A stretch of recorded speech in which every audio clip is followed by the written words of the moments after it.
ഇന്ന് നമ്മൾ സംസാരിക്കാൻ പോകുന്ന വാഹന നിർമ്മാണ കമ്പനി 1929 വാഹന ലോകത്തേക്ക് കടന്നു വന്നത്. നമ്മളൊരു ആഫ്റ്റർ ആൻഡ് ബിഫോർ എന്ന് പറയുന്ന കോൺസെപ്റ്റിൽ ഒരു ഇമേജ് ക്രിയേറ്റ് ചെയ്യുകയാണെന്നുണ്ടെങ്കിൽ തലമുറകളുടെ കഥ പറയാൻ ഈ വാഹന നിർമ്മാണ കമ്പനിക്ക് സാധിക്കും എന്നുള്ളതാണ്. ടൂ വീലർ നിർമ്മാണ മേഖലയിൽ വർഷങ്ങൾക്ക് മുമ്പേ ഇന്ത്യൻ വാഹന വിപണിയിൽ സജീവമായിരുന്ന ഒരു ബ്രാൻഡ് പിൽക്കാലത്ത് റീഡിസൈൻഡ് ആയിട്ട് വാഹന ലോകത്തേക്ക് കടന്നു വന്നു. എന്നാൽ അവരുടെ DNA അതുപോലെ തന്നെ നിലനിർത്തി എന്നൊക്കെ ഈ ബ്രാൻഡിൻ്റെ പ്രത്യേകതയായിട്ട് പറയാം. ജാവ എന്ന് പറയുന്ന വാഹന നിർമ്മാണ കമ്പനിയുടെ ജാവ 42 എന്ന് പറയുന്ന മോഡലാണ് ഇപ്പം നമ്മളുടെ കൂടെയുള്ളത്. ഞാൻ നേരത്തെ പറഞ്ഞതുപോലെ തന്നെ തലമുറകളുടെ കഥ പറയാൻ കഴിയുന്ന ഈ വാഹന നിർമ്മാണ കമ്പനിയുടെ ഈ പ്രത്യേക മോഡലിനെ കുറിച്ച് നമുക്ക് ഇന്നത്തെ വീഡിയോയോട് സംസാരിക്കാം.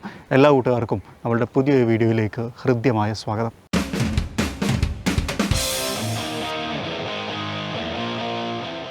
ജാവ എന്ന് പറയുന്ന നിർമ്മാണ കമ്പനിയെക്കുറിച്ച് പറയുന്ന സമയത്ത് നമ്മുടെയൊക്കെ മുൻഗാമികൾ കേട്ട് ശീലിച്ചിട്ടുള്ള ഉപയോഗിച്ചിട്ടുള്ള ഒരു വാഹന നിർമ്മാണ കമ്പനിയാണ്. മാത്രമല്ല ഇവരുടെ ഒരു അഡ്വർടൈസ്മെൻറ്റ് വളരെ രസകരമായിരുന്നു. അതായത് ഒരു സുന്ദരിയായ പെൺകുട്ടി അവരുടെ ജാവ ബൈക്കിൻ്റെ ഒപ്പം വളരെ വർഷങ്ങൾക്ക് മുമ്പ് ഇരിക്കുന്ന ഒരു ഫോട്ടോയും അവരുടെ ഏറ്റവും പുതിയ ഫോട്ടോ പുതിയ ജാവ ബൈക്കിൻ്റെ കൂടെ ഇരിക്കുന്നതൊക്കെ ആ ഒരു വിശ്വാസത്തെ ഹൈലൈറ്റ് ചെയ്യുന്ന തരത്തിൽ നമ്മളിങ്ങനെ ഒരുപാട് സോഷ്യൽ മീഡിയയിലൊക്കെ കണ്ടിട്ടുണ്ടായിരുന്നു. ശരിക്കും ഒരു ക്ലാസി റെട്രോ ലുക്കിൽ വന്നിട്ടുള്ള ഒരു വാഹനമാണ്. എന്നാൽ ഒരുപാട് മോഡേൺ എലമെൻറ്റുകൾ ഇതിനകത്ത് കൊണ്ടുവന്നിട്ടുണ്ട് എന്നുള്ളതാണ് ഒരു വലിയ പ്രത്യേകത. അപ്പോൾ നമ്മൾ ഹെഡ് ലാമ്പിലേക്കൊക്കെ നോക്കിക്കഴിഞ്ഞാൽ ആ ഒരു ഹാലജൻ റെട്രോ ആ ഒരു റൗണ്ട് ഡോം ഷേപ്പ്ഡ് ആയിട്ടുള്ള ആ ഒരു ഹെഡ് ലാമ്പ് ഇട്ടിട്ട് അതുപോലെ തന്നെ അവിടെ കാണാം. അതിനകത്ത് ജാവ എന്ന് പറയുന്ന ഒരു ബാഡ്ജിങ്ങും കാര്യങ്ങളൊക്കെ കൊടുത്തിട്ടുണ്ട്. സസ്പെൻഷൻ്റെ ട്രാവലൊക്കെ കവർ ചെയ്ത് നിൽക്കുന്നു. അതുകൊണ്ട് തന്നെ ആ ഒരു ബ്ലാക്ക് പാറ്റേൺ അതുപോലെ ഹൈലൈറ്റ് ചെയ്ത് നിൽക്കുന്ന പോലെ നമുക്ക് തോന്നും. അതുപോലെ തന്നെ അലോയ് വീൽ ഡിസൈൻസ് ഒക്കെ നല്ല രസമുണ്ട്. അതിനകത്ത് നമുക്ക് ഡിസ്ക് ബ്രേക്ക് എലമെൻറ്റുകളും കാര്യങ്ങളൊക്കെ കാണാൻ പറ്റും. നല്ല രസകരമായിട്ടുള്ള അതിനകത്ത് ഒരു ക്ലാസിക് ലെജൻഡ് 42 എന്ന് പറയുന്ന ഒരു ബാഡ്ജിങ് ഒക്കെ താഴ്ഭാഗത്ത് നമുക്ക് ഹൈലൈറ്റ് ചെയ്ത് കാണാൻ പറ്റും. ഉള്ള സംഭവം ഇങ്ങോട്ട് വന്നു കഴിഞ്ഞാൽ ഇവിടെ നമുക്ക് എഞ്ചിൻ ഭാഗങ്ങളും കാര്യങ്ങളൊക്കെ കാണാം. എഞ്ചിനെ കുറിച്ച് ഞാൻ പറയാം. അതിന് മുമ്പ് ഇവിടെയാണ് ഇഗ്നീഷൻ അതുപോലെ തന്നെ സ്റ്റാർട്ട് സ്റ്റോപ്പ് സ്വിച്ചും കാര്യങ്ങളൊക്കെ കൊടുത്തുള്ള കീ ഇട്ട് ഇതിനെ സെറ്റപ്പ് ചെയ്യുന്ന തരത്തിലാണ്. പക്ഷേ ഇതിനകത്ത് നമുക്ക് ലോക്ക് ചെയ്യാൻ പറ്റില്ല. ലോക്ക് ചെയ്യണമെങ്കിൽ ഇതെടുത്തിട്ട് ഇവിടെ ഇട്ടിട്ട് സെപ്പറേറ്റ് ഒരു ഭാഗമാണ് കൊടുത്തുള്ളത്. അതിനകത്ത് ഇട്ടിട്ട് ലോക്ക് ചെയ്യണം എന്നുള്ളതാണ് ഒരു കാര്യം. എഞ്ചിൻ്റെ ആ ഒരു കാര്യങ്ങളൊക്കെ ബ്ലാക്ക് പാറ്റേണിലേക്ക് കൊണ്ടുവന്നു. അപ്പോൾ തന്നെ പുതിയ മോഡലിലേക്ക് വന്ന സമയത്ത് അതായത് ഇപ്പോൾ നമ്മൾ കണ്ടുകൊണ്ടിരിക്കുന്ന ഏറ്റവും ലേറ്റസ്റ്റ് ആണ്. അതിലേക്ക് വന്ന സമയത്ത് നമുക്കൊരു ഡ്യുവൽ പാറ്റേൺ വന്നിട്ടുണ്ട്. ഇവിടെ കണ്ട് ഈ ഒരു സൈഡ് പാനലിൻ്റെ അവിടുത്തെ ഒരു ഗ്രാഫിക്കൽ റെപ്രസെൻറ്റേഷനൊക്കെ വന്നു. അതേപോലെ തന്നെ ഇവിടെയും ഉണ്ടോ 42 എന്ന് പറഞ്ഞിട്ട് അതൊരു സിൽവർ ടച്ചിൽ കൊടുത്തിട്ടുണ്ട്. രസകരമായിട്ടുള്ള ടാങ്ക് നമുക്ക് കാല് വെക്കാനുള്ള ഒരു ഷേപ്പും കാര്യങ്ങളൊക്കെ കൊടുത്തിട്ടുണ്ട്. അതുപോലെ തന്നെ ഇതാണ് സീറ്റ് കുറച്ചും കൂടി കംഫർട്ടായിരുന്നെങ്കിൽ നന്നായിരുന്നു എന്ന് എനിക്ക് തോന്നി. പിന്നെ ഇതിനൊരു അഡ്വാൻറ്റേജ് എനിക്ക് തോന്നിയെന്ന് വെച്ച് കഴിഞ്ഞാൽ ഹൈറ്റ് കുറവാണ്. അപ്പം എല്ലാ തരം ആൾക്കാർക്കും വളരെ ഈസി ആയിട്ട് ഇതിനകത്തേക്ക് കയറിയിരിക്കാനും ഇറങ്ങാനും ഒക്കെ പറ്റും.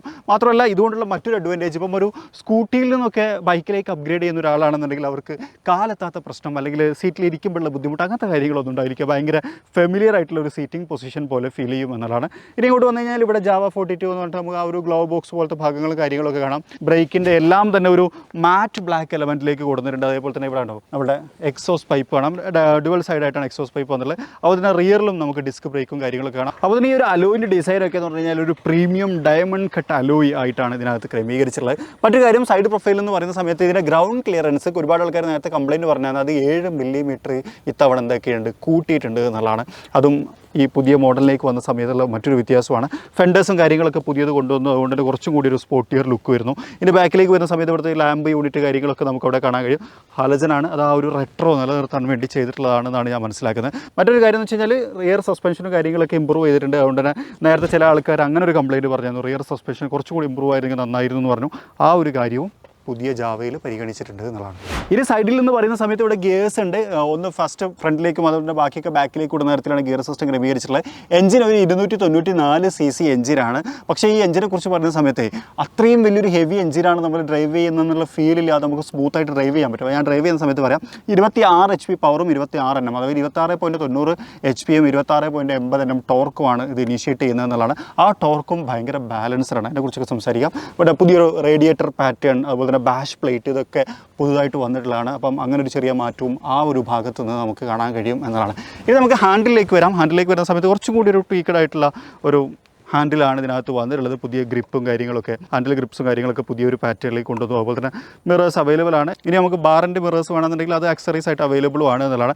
മിനിമലിസ്റ്റിക് കൺട്രോളുകളാണ്. കൺട്രോളുകളെ കുറിച്ച് പറയുന്ന സമയത്ത് പറയാം. ഇവിടെ നമുക്കൊരു പാസ് ബട്ടൺ കാണാം. അതുപോലെ തന്നെ ഇത് നമ്മുടെ ക്ലസ്റ്ററിൻ്റെ കൺട്രോൾ, ഓഡോമീറ്റർ അങ്ങനത്തെ കാര്യങ്ങൾ. തൊട്ട് താഴെ നമുക്ക് ഇൻഡിക്കേറ്ററിൻ്റെ കൺട്രോൾ, അതുപോലെ ഹോൺ ഇതാണ് ഓണം വരുന്നത്. ഇനി ഇവിടെ നമുക്കൊരു ക്ലസ്റ്റർ യൂണിറ്റ് കൊടുത്തിട്ടുണ്ട്. അതും വളരെ ബേസിക് ആയിട്ടുള്ളൊരു ക്ലസ്റ്റർ യൂണിറ്റാണ്. അങ്ങനെ പറയാനുള്ളൊരു കാര്യം വെച്ചാൽ ഇതിനകത്ത് RPM മീറ്റർ ഇല്ല, സ്പീഡോമീറ്റർ, ഓഡോമീറ്റർ അങ്ങനത്തെ കാര്യങ്ങൾ മാത്രമേ കൊടുത്തുള്ളൂ. അപ്പോൾ അതിൻ്റെ ഫ്യൂവൽ ഇൻഡിക്കേഷനും നമുക്കവിടെ കാണാൻ കഴിയും. പിന്നെ ABS-ൻ്റെ ബട്ടൺ, അതുപോലെ തന്നെ ന്യൂട്രൽ, ഗിയർ പൊസിഷൻ തുടങ്ങിയിട്ടുള്ള കാര്യങ്ങൾ കൊടുത്തിട്ട് ഇവിടെ നമുക്ക് എഞ്ചിൻ്റെ കിൽ സ്വിച്ച് കാര്യങ്ങൾ കാണാം. അതുപോലെ ഹസാർഡ് ലാമ്പിൻ്റെ ഒരു ബട്ടൺ ഇവിടെ കൊടുത്തിട്ടുണ്ട്. ഇതാണ് എഞ്ചിൻ സ്റ്റാർട്ട് സ്റ്റോപ്പ് ബട്ടൺ. ഇതിൻ്റെ ഒരു കാര്യം എന്ന് വെച്ച് കഴിഞ്ഞാൽ ഇപ്പോൾ നമ്മൾ ന്യൂട്രലാണെങ്കിൽ പോലും ക്ലച്ച് അപ്ലൈ ചെയ്യാതെ നമുക്ക് ഈ വാഹനം സ്റ്റാർട്ട് ചെയ്യാൻ പറ്റില്ല എന്നുള്ളതാണ്. ഇന്നൊരു കാര്യം കൂട്ടെ, ഈ സീറ്റ് കവറൊക്കെ പുതിയത് വന്നിട്ടുള്ള പുതിയ പാറ്റേണിനകത്ത് വന്നത്. അപ്പോൾ ഇതാണ് ജാവ 42 നമ്മൾ പുറത്തുനിന്ന് നോക്കി കാണുന്ന സമയത്ത് പറയാനുള്ളത്. ശരിക്കും ജാവ എന്ന് പറയുന്ന നിർമ്മാണ കമ്പനി ഒരുപാട് വർഷം മുമ്പ് വാഹനങ്ങൾ ഉണ്ടാക്കി തുടങ്ങിയ ഒരു കമ്പനിയാണ്. ആ ഒരു കമ്പനി അവരുടെ ആ ഒരു റെട്രോ ലുക്ക് ഈ മോഡേൺ യുഗത്തിലും നിലനിർത്തുന്നു എന്നുള്ളതാണ് ജാവ കാണുന്ന സമയത്ത് എനിക്ക് തോന്നാറുള്ളത്. ഒരു വലിയ നിർമ്മാണ കമ്പനിയുടെ ലൈറ്റർ വെയ്റ്റ് വേർഷൻ എന്ന് വേണമെങ്കിൽ ഇതിനെ വിശേഷിപ്പിക്കാം. എനിക്ക് അങ്ങനെ എപ്പോഴും തോന്നാറുണ്ട്. ഇപ്പോൾ നമ്മൾ ഡ്രൈവ് ചെയ്ത സമയത്തും ആ ഒരു ഫീലാണ്. അതിനെക്കുറിച്ചൊക്കെ നമുക്ക് ഡ്രൈവ് ചെയ്യുന്ന സമയത്ത് പറയാം. ഏകദേശം 1,90,000 രൂപ മുതൽ 2,30,000 രൂപ വരെയാണ് ഈ വാഹനത്തിൻ്റെ പ്രൈസ് വരുന്നത്. 4ഓളം വേരിയൻറ്റുകളിലായിട്ട് നമുക്ക് അവൈലബിൾ ആണ്. വ്യത്യസ്തമായിട്ടുള്ള കളറുകളിൽ അവൈലബിൾ ആണ്. ഡ്യുവൽ ടോണും സിംഗിൾ ടോണും അവൈലബിൾ ആണ്. ഇപ്പോൾ നമ്മൾ കണ്ടുകൊണ്ടിരിക്കുന്ന ആ ഒരു ഡ്യുവൽ പാറ്റേണും ഒക്കെ ഉള്ളതാണ്. ഇനി ഞാൻ ജസ്റ്റ് ഒന്ന് സ്റ്റാർട്ട് ചെയ്തിട്ട് ഇതിൻ്റെ എക്സോസ്റ്റ് നോട്ട് ഒന്ന് കേൾപ്പിക്കാം. എക്സോസ്റ്റ് നോട്ടിനെ കുറിച്ച് പറയുന്ന സമയത്തും എനിക്ക് പറയാനുണ്ട് വെച്ച് കഴിഞ്ഞാൽ ഭയങ്കര കാതടുപ്പിച്ച് ബുദ്ധിമുട്ടൊന്നും ഉണ്ടാക്കുന്ന സൗണ്ടൊന്നുമല്ല, പക്ഷേ നല്ല ഇൻട്രസ്റ്റിംഗ് ആയിട്ടുള്ളൊരു സൗണ്ട് തന്നെയാണ് എന്നുള്ളതാണ്. ഞാൻ ഒന്ന് കേൾപ്പിക്കാം. ഞാൻ ഒന്ന് സ്റ്റാർട്ട് ചെയ്യാം.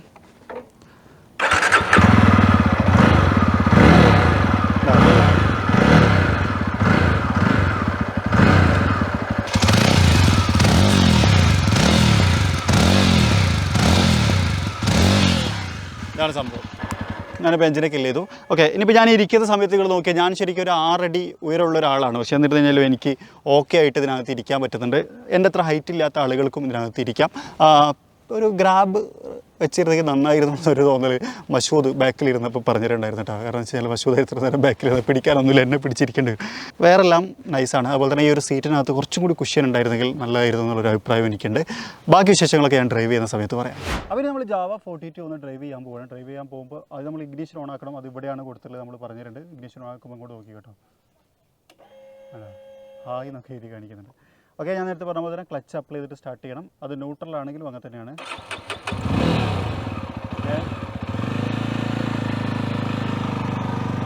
അപ്പോൾ നമ്മൾ ഡ്രൈവ് ചെയ്യുന്ന സമയത്ത് എന്ന് വെച്ച് കഴിഞ്ഞാൽ ഇപ്പോൾ ഗിയറിൻ്റെ കേസ് പറയുന്ന സമയത്ത് പെട്ടെന്ന് നമുക്ക് ഷിഫ്റ്റ് ചെയ്തെടുക്കാൻ പറ്റുന്നുണ്ട്. അപ്പ് ഷിഫ്റ്റും ഡൗൺ ഷിഫ്റ്റും. അപ്പോൾ അങ്ങനെ നോക്കുന്ന സമയത്ത് നമ്മളിപ്പോൾ സാധാരണ ഗതിയിലൊരു സ്കൂട്ടിയൊക്കെ ഓടിച്ചിരുന്ന ആൾ പെട്ടെന്ന് ഇതിലേക്ക് മാറുന്ന സമയത്ത് അവർക്ക് കുറച്ചും കൂടി കംഫർട്ടബിളായിട്ട് യൂസ് ചെയ്യാൻ പറ്റുന്ന ഒരു വാഹനം. ഇപ്പോൾ വാഹനം കാണുന്ന സമയത്ത് നമുക്ക് കുറച്ചൊരു കട്ടിയും കനമുള്ള, കാരണം ഒരു ക്ലാസിക് ടയറാണല്ലോ. അപ്പോൾ നമുക്ക് നല്ലൊരു വെയിറ്റുള്ള വാഹനമാണെന്ന് തോന്നുമെങ്കിലും ഇത് അത്ര കനമില്ല എന്നൊക്കെ പറയുന്നത്. അതുകൊണ്ട് തന്നെ ലൈറ്റ് വെയിറ്റ് ആവുന്ന ഒരു അഡ്വാൻറ്റേജ് ഉണ്ടല്ലോ. നമുക്ക് ഈസിലി മാനുവർ ചെയ്യാം. ഏത് ട്രാഫിക്കിനിടയിലും നമുക്ക് കാലിൽ ബാലൻസ് ചെയ്ത് നിർത്താം. പിന്നെ അതേപോലെ തന്നെ സീറ്റ് ഹൈറ്റ് കുറവാണ്. ഏകദേശം ഒരു 770 mm സീറ്റ് ഹൈറ്റ് വരുന്നത്. അപ്പോൾ അതൊക്കെ വെച്ച് നോക്കുന്ന സമയത്ത് ഏത് ഉയരമുള്ള ആളുകൾക്കും ഈസിലി ഇത് ഉപയോഗിക്കാം എന്നുള്ള ഒരു പ്രത്യേകതയും ഉണ്ട്. അപ്പോൾ അതാണ് ഞാൻ പറഞ്ഞത്, പെട്ടെന്ന് ഒരു വെയിലിലേക്ക് അല്ലെങ്കിൽ ഒരു ഹെവി ബൈക്കിലേക്ക് അപ്ഗ്രേഡ് ചെയ്യുന്ന ആളുകൾക്ക് ജാവ എടുത്ത് കഴിഞ്ഞാൽ നല്ലതാണ്. ഭയങ്കര സിമ്പിളായിട്ട് നമുക്കിത് യൂട്ടിലൈസ് ചെയ്യാൻ പറ്റും എന്നുള്ളതാണ് അതിൻ്റെ ഒരു പ്രത്യേകത.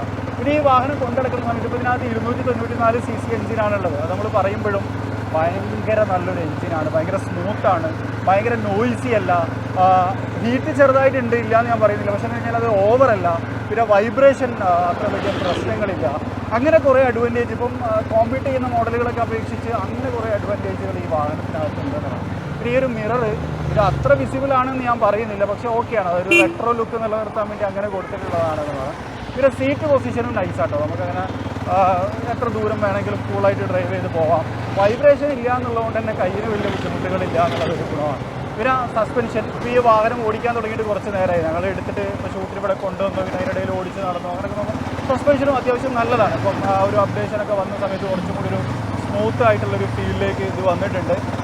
പിന്നെ ഗിയറിൻ്റെ പൊസിഷൻ എത്ര RPM-ലാണ് ഇത് ചേഞ്ച് ആവണമെന്ന് മനസ്സിലാക്കാൻ പറ്റുന്നില്ല. കാരണം RPM ഇല്ലാത്തതുകൊണ്ടുള്ള ഒരു സംഭവമാണ്. അത് മാത്രമാണ് കൺസോളിനെ കുറിച്ച് പറയുന്ന സമയത്ത് പറയാനുള്ളത്. കൺസോൾ അത്യാവശ്യം വിസിബിളാണ്, നമുക്ക് റീഡ് ചെയ്യാൻ പറ്റുന്നുണ്ട്. അത് മാത്രമല്ല ഇതിനകത്ത് ഡിജിറ്റലാണ് ഫുള്ള്. അതായത് പറഞ്ഞു വെച്ചാൽ ആ ഒരു റെട്രോ ലുക്ക് നിലനിർത്തുമ്പോഴും ആ ഒരു മോഡേൺ സ്റ്റൈല് കൊണ്ടുവരാൻ ജാവ ശ്രമിച്ചിട്ടുണ്ട്. അത് നല്ലൊരു കാര്യം.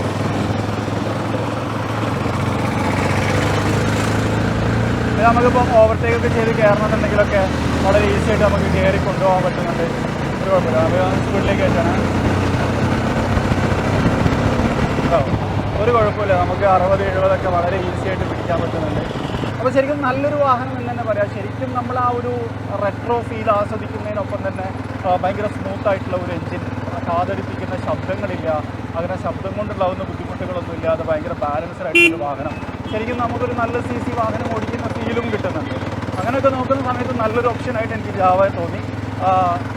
നല്ല നീറ്റ് ആൻഡ് ക്ലീനാണ്, നല്ല രസമുള്ള കളർ, നല്ല രസമുള്ള ഒരു റെട്രോ പാറ്റേൺ. അങ്ങനെയൊക്കെ നോക്കുന്ന സമയത്ത് ജാവ ഒന്നുകൂടി, പിന്നെ മാത്രമല്ല ഇവരുടെ ഏറ്റവും വലിയൊരു ഹൈലൈറ്റ്സ് ഞാനെടുത്ത് പറയുന്ന ആ ഒരു പാരമ്പര്യം തന്നെയാണ്. ജാവ എന്ന് പറയുന്ന ആ ഒരു ബ്രാൻഡിൻ്റെ വലിയൊരു നെറ്റ്വർക്ക് അല്ലെങ്കിൽ ആ ഒരു വലിയൊരു സ്വീകാര്യത ശരിക്കുണ്ട്. അപ്പം എൻ്റെയൊക്കെ സീനിയേഴ്സായിട്ടുള്ള ആളുകൾക്ക് ജാവ എന്ന് പറയുമ്പോൾ അവരൊക്കെ അന്ന് കാലത്ത് അത് കണ്ട ഒരു അനുഭവം ഉണ്ടായിരിക്കും. നമ്മളുടെ കാലഘട്ടത്തിലുള്ള ആളുകൾ ഇപ്പം പുതിയ ജാവയാണ് കാണുന്നത്, പക്ഷേ പഴയ ജാവ ഇപ്പോഴും നല്ല രീതിയിൽ കൊണ്ടു നടക്കുന്ന ഒരുപാട് ആളുകളുണ്ട്. അപ്പോൾ അങ്ങനെയൊക്കെ നോക്കുന്ന സമയത്ത് ഒരു വലിയ ബ്രാൻഡ് വാല്യൂ ഈ പ്രൊഡക്റ്റിനുണ്ട് എന്നുള്ളതാണ്. അതാണ് അവരുടെ ഏറ്റവും വലിയ ബ്രെഡ് എന്നാണ് ഞാൻ വിശ്വസിക്കുന്നത്, ഞാൻ വിശേഷിപ്പിക്കുന്നത്. ബാക്കിയെല്ലാം തന്നെ എല്ലാം ഒരു മോസ്റ്റ് മോഡേൺ വാഹനങ്ങളോട് തത്തുല്യമാണ്, അതിനോട് നീതി പുലർത്തുന്ന തരത്തിലുമാണ് കൊടുക്കുന്നത്. അപ്പോൾ എന്തായാലും ഇത്രയാണ് നമുക്ക് ജാവ എന്ന് പറയുന്ന വാഹന നിർമ്മാണ കമ്പനിയെക്കുറിച്ച് പറയുന്ന സമയത്ത് പറയാനുള്ളത്, അവരുടെ വാഹനങ്ങളെക്കുറിച്ച് പറയാനുള്ളത്. ഒരുപാട് മോഡലുകളുണ്ട്, അതിനൊക്കെ നമുക്ക് വരും ദിവസങ്ങളിൽ പരിചയപ്പെടാൻ പറ്റുമെന്നാണ് ഞാൻ വിശ്വസിക്കുന്നത്. അപ്പോൾ എന്തായാലും ഈ ഒരു വീഡിയോ നിങ്ങൾക്ക് ഇഷ്ടപ്പെടുന്നുണ്ടാവും. എനിക്കും ഇഷ്ടപ്പെട്ടെങ്കിൽ ലൈക്ക് ചെയ്യാൻ മറക്കരുത്. അതുപോലെ ചാനൽ ആദ്യമായിട്ട് കാണുന്ന സുഹൃത്തുക്കളുടെ ഫോളോ ചെയ്യാൻ മറക്കരുത്. മറ്റൊരു വീഡിയോയിൽ മറ്റൊരു വിശേഷമായിട്ട് കാണാം. അതുവരെ ചെറിയൊരു ബ്രേക്ക്.